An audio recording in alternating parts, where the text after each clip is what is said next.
Hey, are you aware of the risks of a low carb or zero carb diet like keto or carnivore? Now, I want to say these diets have benefits for sure, and I acknowledge those benefits. They have a specific strategy for particular outcomes. And those of you who know me know I've collaborated quite a bit with people from the low carb, keto, and carnivore communities. And so I'm not disparaging the diet or the approach, but I do want to treat it like a strategy or a tool. And every strategy has a purpose, every tool has a particular function, and it has benefits as well as risks. Like anything, any strategy, you have benefits and risks. And it's good to be aware of both so you know when to use that strategy, when to use that tool, and you're not just taking a one-size-fits-all approach to your diet. Because over the course of your health journey, your needs are going to change, hopefully.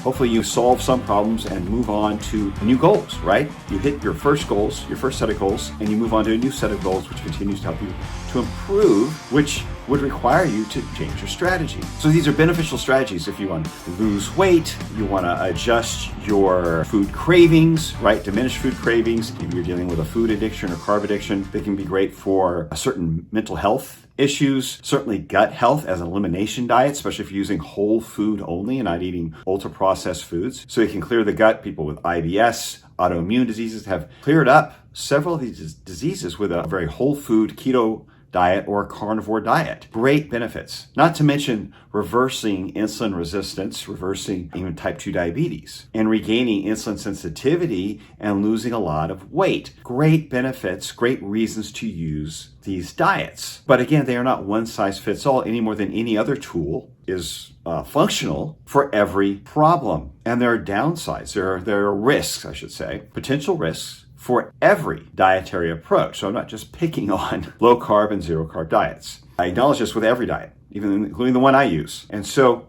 I think it's important to understand that so you know when to pivot, when that diet has accomplished what you need it to accomplish, or even for whether it's short-term or long-term, and you know when to pivot and move on to and make adjustments to hit new goals or to shift off of that diet and then maybe come back to it, cycle on and off of your zero carb diet. And so while I've acknowledged the benefits, and the fact that I've worked with many people from the zero carb, carnivore, keto communities and have a great deal of respect for those communities and the people that lead them, I think it's important to acknowledge the risks so that, again, you know when to pivot. Let's just get into it. So some of the risks, which have been acknowledged in studies, are that they are not ideal for athletic performance. So let's start with some broad stuff. Like several studies showing a higher carb diet is beneficial for building muscle, increasing speed, increasing strength, and even in some of the long endurance sports, so in kind of ultra running, things like that, marathons, there's a great deal of benefit shown in the studies from high carb versus low carb diets, right? So if performance is your goal, then a low carb or zero carb diet would not be ideal. Again, if your primary goal right now is weight loss, you don't need to worry about performance.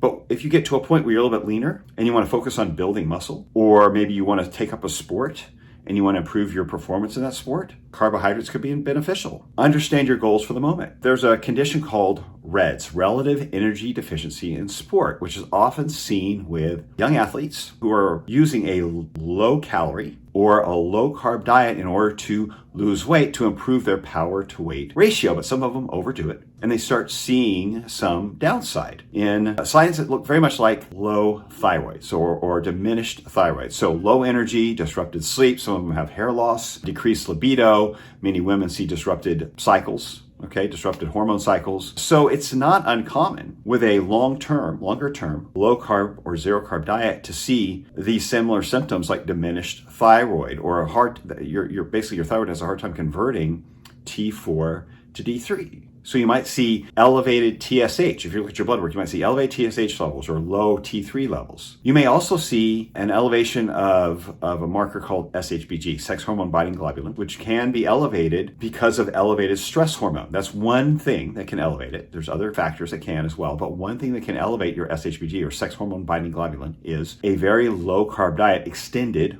over a long period of time. And that elevated SHBG can tie up your free testosterone, which can be debilitating or not great. Let's just say not great for everyone. Nobody wants lower testosterone, right? So while there's benefits to improving insulin sensitivity and losing weight, which can elevate your testosterone. I'm talking about men and women here, not just men, but men and women both need healthy levels of testosterone. Ladies, testosterone is the most prevalent hormone in your body. You have more testosterone throughout the month than you do of estrogen and progesterone. Only a tenth as much as the guys do, but still more than you have of other hormones. So testosterone is important for everyone, and it can lower your free testosterone, meaning the amount of testosterone you have available in your bloodstream for tissues. Like it sounds, sex hormone binding globulin. It's a protein that binds itself to your sex hormone, primarily testosterone. So if that's elevated, you could see lower free testosterone levels or even total testosterone levels. So again, not good, not great for recovery, not good for insulin sensitivity, and we don't want elevated cortisol either. In regards to that, ladies, if you see low thyroid and maybe some trouble recovering, pay attention to your hormonal cycles. You can see disrupted hormone cycles, just like in the REDS for the sports, the relative energy deficiency in sport. You can see disrupted hormone cycles, making it more difficult for you to have a period or be fertile. So it can disrupt fertility cycles. So on one end of the spectrum, if you have high insulin and you're struggling with PCOS or some other, elevated insulin resistance, the low carb diet can help improve that, right? And bring you back in. But think of it like a bell curve.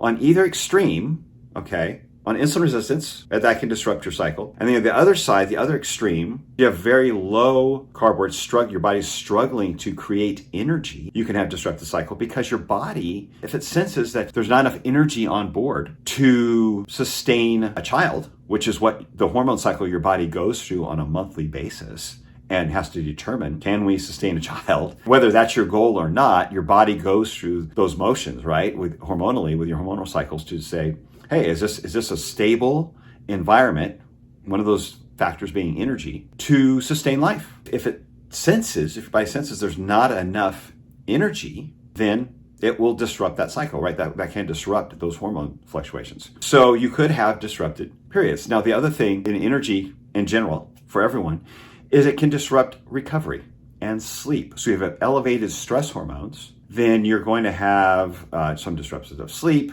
recovery from workouts, depending on how intense your workouts are. And you certainly would have trouble, as I mentioned before, as the studies show, building more muscle. Now, again, if your goal is to lose weight and to reverse insulin resistance, then those may not be your primary goals and they're not a factor. But the leaner you get, as you get closer to maybe switching your strategy because you've lost a lot of your excess fat weight you want to lose, or you've brought your fasting insulin levels down to normal ranges, your blood sugar's in good range, you may find some benefits to adding some whole food carbohydrates back into your diet to help fuel workouts and have a little less metabolic stress. Now, as we get older, we might become less tolerant of metabolic stress. This is something I experienced where I was doing a lot of low carb and intermittent fasting together, and it was fine for a while. I was very lean, looked great. My performance was a little off. I wasn't really paying attention to it until I felt it hit me. It just kind of overcame me. A little more trouble recovering. Again, I looked great, but I didn't feel great. Disrupted my sleep, wasn't recovering from my workouts, feeling a little run down. I was about 49-ish. And so what I was able to withstand or recover, the stress I was able to recover from in my early 40s, I came to a point where my body was like, you know what? This is a little more than we can handle. And so be aware of the fact that what you could handle at 30, stress-wise, because any kind of reduction of carbohydrate in your diet is creating stress. That's what creates the effect. Or in your diet and your workout together, creates stress, right? These are stressors to elicit a positive response. But at some point, your tolerance for a certain level of stress might be reduced because of age. What you can handle at 30, you may not be able to handle at 45 or 50. I think that makes sense to most people, right? We just need a little more recovery.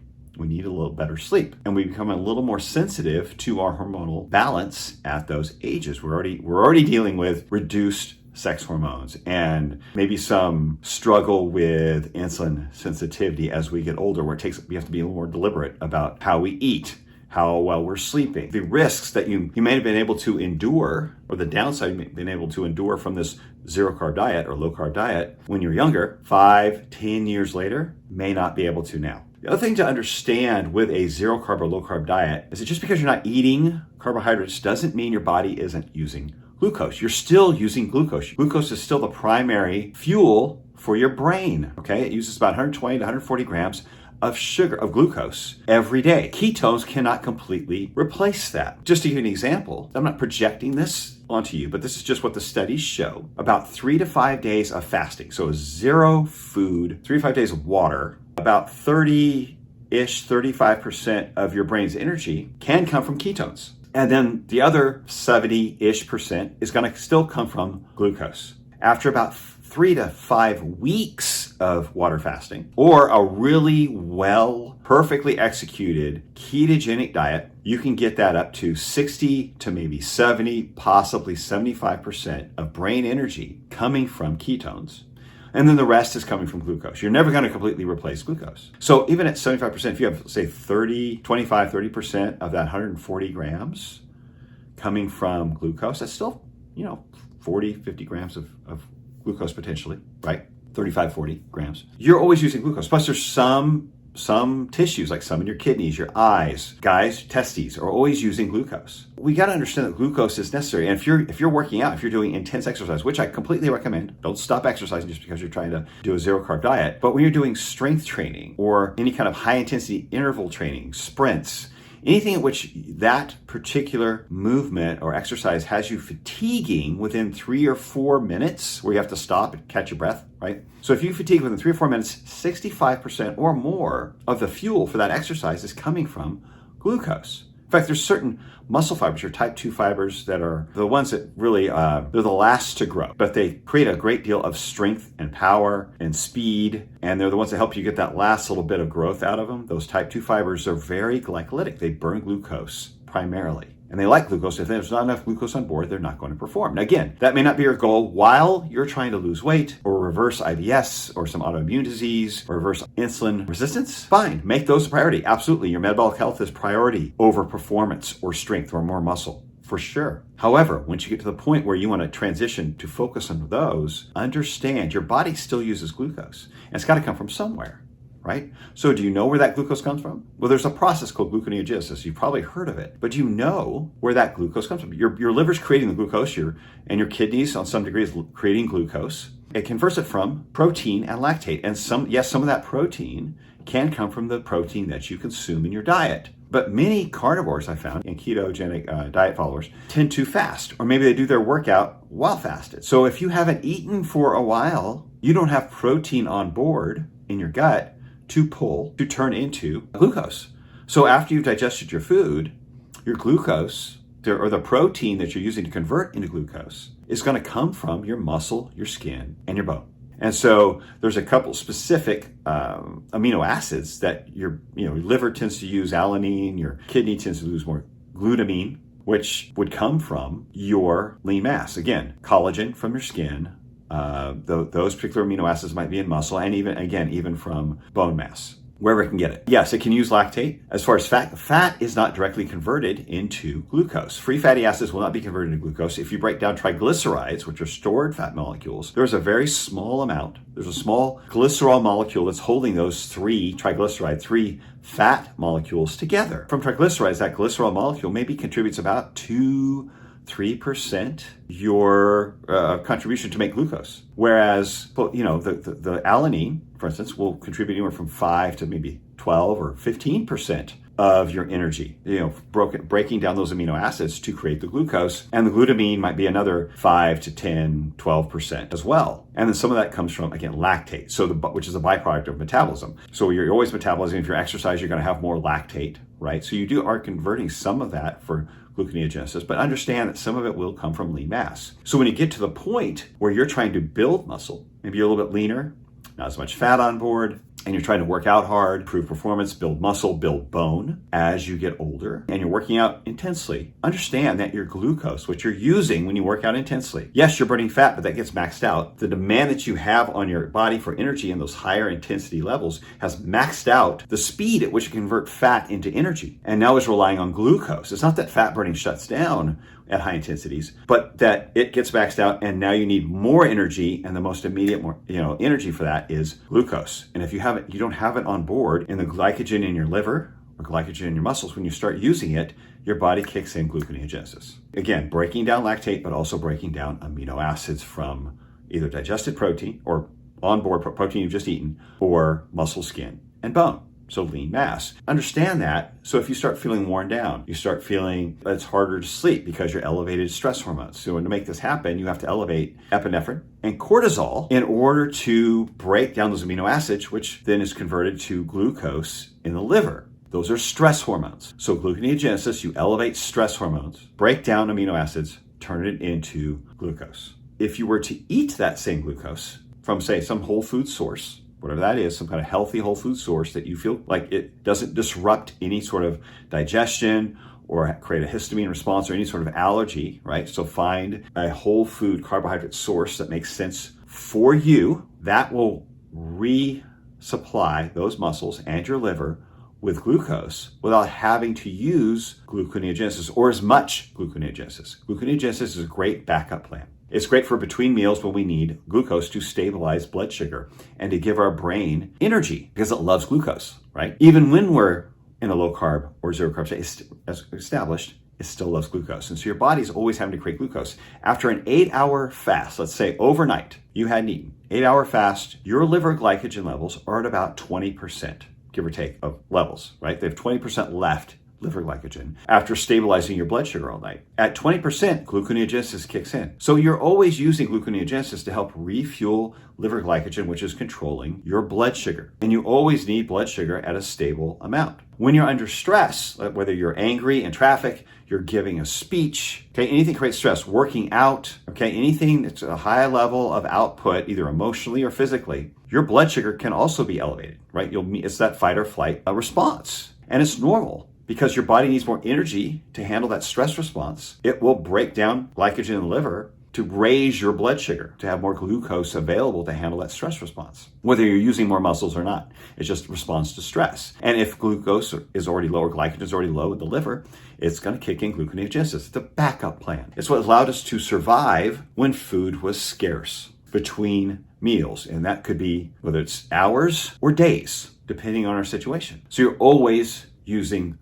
glucose. Glucose is a necessary substrate. You hear a lot of people say glucose or sugar or carbohydrates are not a necessary or essential nutrient. No, because we can make up, but understand it's a backup plan. Glucose is a necessary substrate in your body to keep you alive. Your muscles are never going to run out of glycogen, and your liver is never going to run out of glycogen. You're never going to reduce those to zero glycogen because you would be dead before that happened. Certainly passed out on the ground. So understand glucose is necessary. It's a necessary substrate, and your body's using it all the time. And so if your goal is to reverse insulin because you have high insulin levels and high blood sugar and you have a lot of weight to lose, and you want to reduce carbohydrates to increase reliance on fat stores, that makes sense. But if that is no longer your primary goal and you've shifted your focus, whether in your actions, with your workouts, or your intentions to improve performance, improve muscle strength, improve bone density, improve performance for a certain sport, you're going to rely more on glucose for that energy to improve that performance. Understand the risks and the benefits to that strategy. Not a bad strategy, it just needs to be applied properly. If I go too low carb, my sleep at this point, at this leanness that I'm currently at this current age, it disrupts my sleep because cortisol is elevated, right? Epinephrine's elevated because I rely more on gluconeogenesis to supply my glucose, especially with intense workouts, strength training, high intensity cardio, using more glucose. That's breaking down more lean mass. Yes, I can convert some lactate, but I'm still breaking down lean mass and still elevating stress hormones. So I need a certain amount of carbohydrate where I feel like I'm in the zone between supplying my needs for workouts, having lower stress hormones, so less reliance on gluconeogenesis, so my stress hormones are lower, I sleep better, and I generally feel I recover faster and just feel better. That's me. That's working for me right now. And so that's why I say treat these dietary tools like a strategy, like a tool. The communities are great. They're fantastic. And if you're trying to turn your health around, I think community is vital. It's super important to have those people around you. But be careful that this tool, the strategy, doesn't take over your personality, right? It doesn't need to be your identity, right? It doesn't need to be your new religion. Support is great. Community is great. Using the right strategy, fantastic. But when mentally and emotionally you become dependent or reliant on that strategy, it can negatively impact your judgment as to when it's time to move away from it or to move away from it for a period of time. So one way to adjust this, I'm not saying you have to leave it forever, but one way to adjust is to come on and off of a keto diet or a carnivore diet. So get the benefits for a while, short term, whether it's 6 weeks, 3 months, whatever that looks like for you, and then shift off of it and focus more with, again, whole food, maybe a little bit more carbohydrate. Find out what's right for you. Don't swing from 0 carb to 400 grams of carbs. You titrate up, add a little more in, see what the right mix is for you to keep your thyroid in balance, to maybe put on a little more muscle or have a more better performing workouts, or maybe adjust for, keep your sleep in check, right? So you have lower stress hormones. Find the mix that you need so you can get enough for the benefit, but then negate the risks.